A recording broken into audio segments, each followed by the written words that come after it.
So, gagawa kami ng, hello, gagawa kami ng layer dip.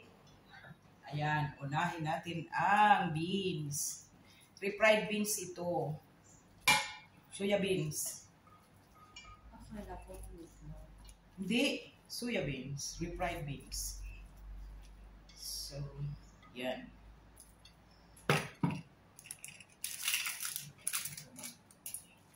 So, ikakalat-kalat lang ito dito sa plat, sa serving dish. Yung ano ito guys, yung ginagawang tofu. Hi, Cherilyn! Yan. Hello! Panoorin nyo ako guys para matutunan din ninyo ito. Isa ito sa pagkain dito ng mga amo kong puti. Sausawan ito ng chips. So, kapag bibilhin nyo ito sa labas ay mahal. Pero dahil alam kong gawin, is ganyan. So, kalat-kalat lang yan guys. Refried beans. Isusunod natin dyan ang salsa. Ang salsa guys ay yung tomato at saka bell pepper at saka tinatad-tad siya. Red onion, tomato at saka yung dalawang sweet pepper. Yun, salad. Yan. So, lalagay lang siya sa gitna at ikakalat-kalat. Ayan. So, yan. Red onion, bell pepper, sweet pepper, at saka coriander. So, kinat lang siya at saka tinatad-tad, ganon. Ay, sorry. Ayan. So, kalat-kalat lang yan, guys.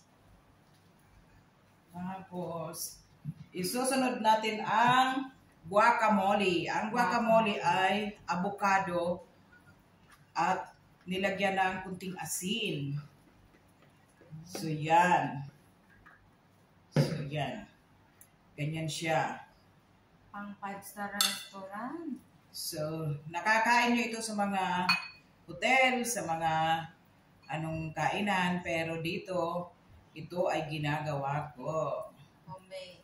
Homemade. So, ito ay hindi mga sariling gawa ko ito. Hayaan mo yan sila dyan magtakol. Yan. Para din gumagawa ng cake. Ganyan siya, guys. So, exciting. And then, isusunod natin ang sour cream ito, guys, na may pahita.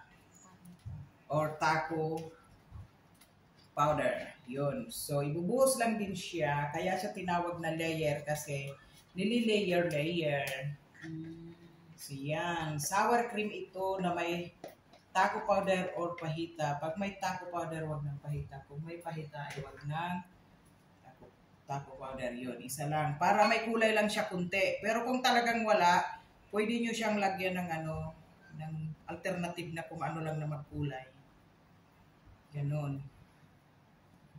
So, ikakalat-kalat lang siya. Ganyan. So, yan. And then, tapos na yun, guys. Naghugas ako bago ako pumunta dito. So, ito ay cheddar cheese. Ay, Kring! Hindi ako nagbabasa si Sherilyn. Nanonood. Sherilyn! Cheddar cheese ito, guys. Cheddar cheese. Ayan. So, naghugas ako ng kamay bago ako nag-umpisa dito. So, ikakalat siya. Dapat marami. Para masarap. Yan. Cheddar cheese na niyadyad ko na siya. Ganito. Kasi kung ipapakita ko pa sa inyo ang pagyadyad, kumakain siya ng oras. So, ginadgad dito na cheddar cheese.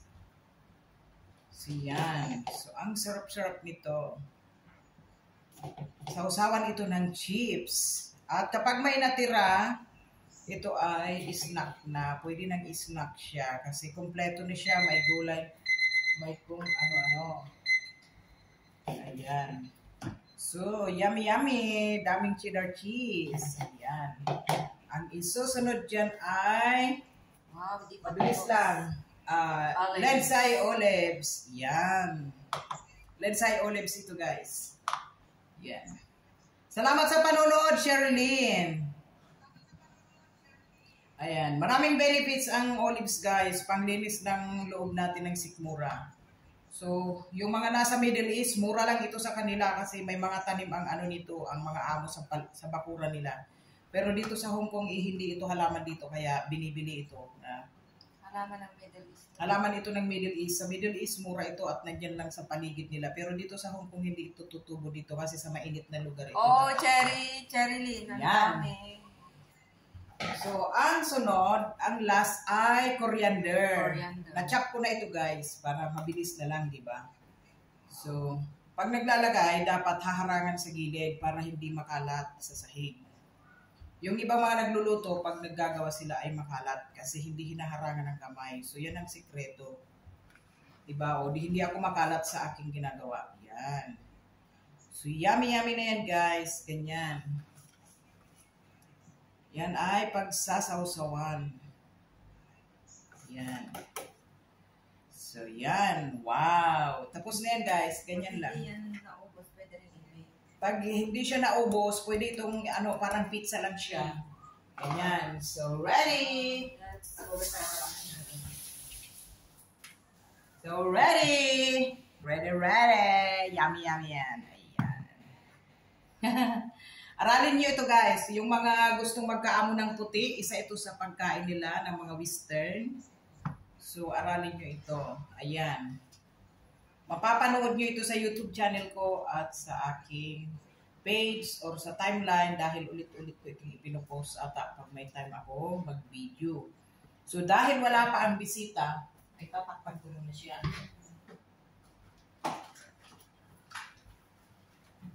Wala pa ang bisita, kaya tatakpan ko muna. At ilalagay sa chiller. Para malamig siya. Masarap siya pag malamig. Yun. Ayan. So, sana may natutunan kayo. Kirby Sawyer. Hello. Sana may natutunan kayo sa aking recipe, guys. Maraming salamat. Ayan. Ang layered